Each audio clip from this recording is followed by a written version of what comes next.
June 12వ తారీఖు అహ్మదాబాద్ నుంచి London వెళ్తున్న ఏదైతే ఎయిర్ ఇండియా ఫ్లైట్ అయితే ఉందో ఏఐ 171 ఫ్లైట్ నెంబర్. ఈ ఫ్లైట్లో వచ్చేసి 280 మంది అయితే మరణించారు కదా. క్రాష్ ల్యాండింగ్ అనేది ఇప్పటిదాకా మన భారతదేశంలో ఇలాంటి ల్యాండింగ్ అయితే ఎవ్వరు చేయలేదు.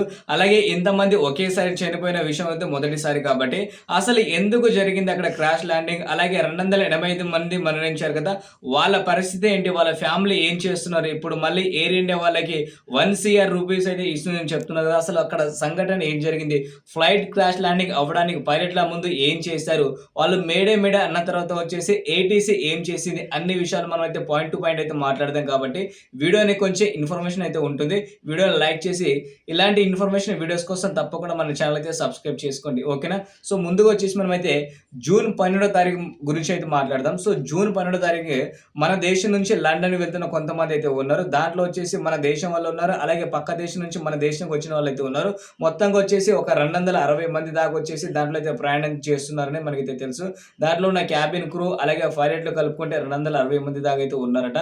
సో మొత్తంగా చూసుకుంటే మనకైతే ఎయిర్ ఇండియా ఏదైతే ఫ్లైట్ అయితే ఉందో మధ్యాహ్నం టైంలో ఇక్కడ నుంచి అయితే స్టార్ట్ అయ్యి ఎయిర్పోర్ట్ దాటిన తర్వాత 5 నిమిషాలకి అక్కడ కుప్ప కూలిపోయింది అని చెప్తున్నారు కదా.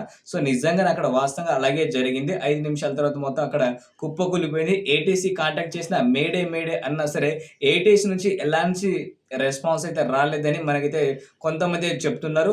ఒకవేళ దాన్ని వాస్తవంగా తెలుసుకోవాలనుకుంటే మాత్రం మనకు కావాల్సింది ఏంటంటే బ్లాక్ బాక్స్ ఏం చేస్తుందంటే పైలట్లు ఏదైతే మాట్లాడుకుంటున్నారో అవన్నీ వచ్చేసి రికార్డింగ్ ఆటోమేటిక్గా అవుతూ ఉంటుంది. అలాగే ఏటీఎస్ నుంచి ఏదైతే ఇన్ఫర్మేషన్ అయితే వాళ్ళకైతే సిగ్నల్స్ ద్వారా అయితే వస్తున్నాయి అన్ని విషయాలు వచ్చేసి దాంట్లో అయితే స్టోర్ అయితే అవుతుంది. కాబట్టి దాన్ని ఓపెన్ చేయొచ్చు, ఎలాంటి ఫైర్ అయినా సరే తట్టుకుని ఓపెన్ చేయొచ్చు అనుకున్నారు. కానీ ఈసారి క్రాష్ ల్యాండింగ్ అయిన తర్వాత వచ్చేసి దాంట్లో ఏం జరిగిందంటే ఆ బాక్స్ ఓపెన్ చేస్తే డ్యామేజ్ అయిందని వచ్చేసి మనకైతే పైన అయితే కనిపిస్తుంది. ఒకవేళ దానికి సంబంధించిన టెక్నాలజీ దాంతో ఓపెన్ చేయాలనుకుంటే మాత్రం డ్యామేజ్ దాన్ని మన ఇండియాలో లేదని ఇప్పుడు కొంతమంది అధికారులు అయితే చెప్తున్నారు. దాన్ని ఇప్పుడు ప్రజెంట్ మనకి అక్కడ సిచ్యువేషన్ ఏం జరిగింది తెలుసుకోవాలనుకుంటే మాత్రం బ్లాక్ బాక్స్ ఎంతో ఇంపార్టెంట్ కదా. దాన్ని సేఫ్గా ఓపెన్ చేయాలంటే లండన్లో అంటే అమెరికాలో మాత్రం ఓపెన్ అయితే చేస్తున్నారు అని చెప్పారు కదా. సో ఈసారి వచ్చేసి మనకైతే పూర్తి ఇన్ఫర్మేషన్ రావాలనుకుంటే మాత్రం ఆ బ్లాక్ బాక్స్ అనేది కంపల్సరీ ఓపెన్ చేయాలి. దాన్ని వచ్చేసి అమెరికా అయితే పంపడం అయితే జరుగుతుందట. అది కనుక ఓపెన్ అయితే మనకు అక్కడ పైలట్లు ఏం మాట్లాడుకున్నారు, అలాగే ఏటీఎస్ నుంచి వాళ్ళకి ఎలాంటి రెస్పాన్స్ అయితే వచ్చింది, అన్ని విషయాలు మనకి క్లారిటీగా రావాలనుకుంటే ఆ బ్లాక్ బాక్స్ ఓపెన్ చేయాల్సిందే.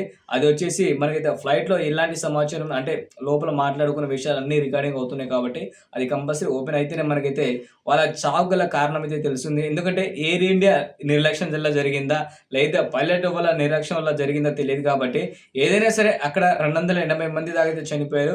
ఇంకొక 60+ ఏదైతే ఇంజురీ అయితే హాస్పిటల్ అయితే జాయిన్ అయ్యారో వాళ్ళ పరిస్థితి కూడా చాలా ఇబ్బంది అయితే అవుతుంది అంటున్నారు. ఎందుకంటే అక్కడ ఏదైతే క్రాష్ ల్యాండింగ్ అయిందో కొంచెం జలసంచన అయితే జరుగుతుంది, అక్కడ కొంచెం జనాలు అయితే ఉన్నారట. కాకపోతే ఏదైతే ఎయిర్పోర్ట్ నుంచి కొంచెం దూరంలో పడిపోయిందో ఒకవేళ అక్కడే క్రాష్ ల్యాండింగ్ అవ్వడానికి అయితే ట్రై అయితే చేసింది. కానీ అది ఏదైతే పైలట్ అయితే ఉన్నారో కొంచెం జనాలు దూరంగా ఉండే చోటుకి తీసుకెళ్ళి దాన్ని అయితే క్రాష్ ల్యాండింగ్ అయితే అవ్వడం అయితే జరిగింది. అది ఆటోమేటిక్గా మనం తెలుసుకున్న ఇన్ఫర్మేషన్ ప్రకారం చేసుకుంటే ఈ విధంగా అయితే ఉంది. అలాగే కొన్ని మీడియా ఛానల్స్ కూడా ఇదే విధంగా అయితే చెప్తున్నాయి. పూర్తిగా మనకి రావాలనుకుంటే మాత్రం బ్లాక్ బాక్స్ అయితే ఓపెన్ అవ్వాలి. దాన్ని ఓపెన్ చేయడానికి మనకి ఒక 3-4 డేస్ అయితే పడుతుందని చెప్తున్నారు అధికారులు. అది ఓపెన్ అయితే మాత్రం మనకైతే పూర్తి ఇన్ఫర్మేషన్ అయితే ఉంటుంది. కాబట్టి సో దాంట్లో ఎవరైతే కొంచెం చనిపోయి ఉన్నారో వాళ్ళ పరిస్థితి ఇప్పుడు వాళ్ళ ఫ్యామిలీ అయితే చాలా మంది బాధపడుతున్నారు. కొన్ని సోషల్ మీడియాలో కూడా మనం చూస్తున్నాం.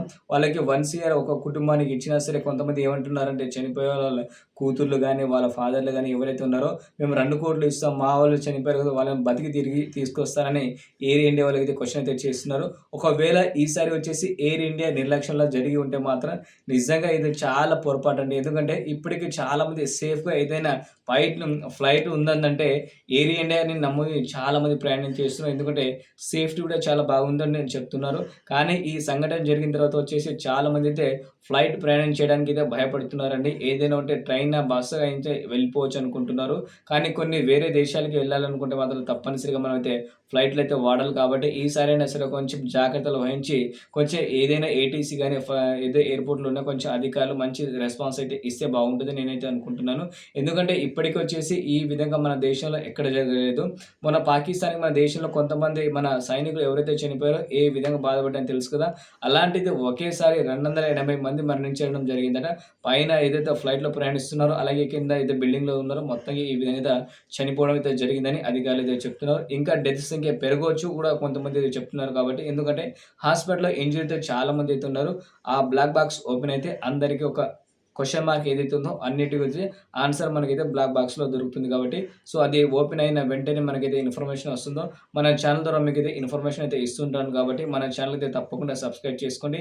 అలాగే ఈ వీడియో అనేది మీకైతే ఇన్ఫర్మేషన్‌గా అయితే ఇచ్చాను కాబట్టి వీడియోని లైక్ చేసి మన సాహా ఫ్యాక్ట్స్ యూట్యూబ్ ఛానల్ అయితే సబ్స్క్రైబ్ చేసుకోండి. Thank you.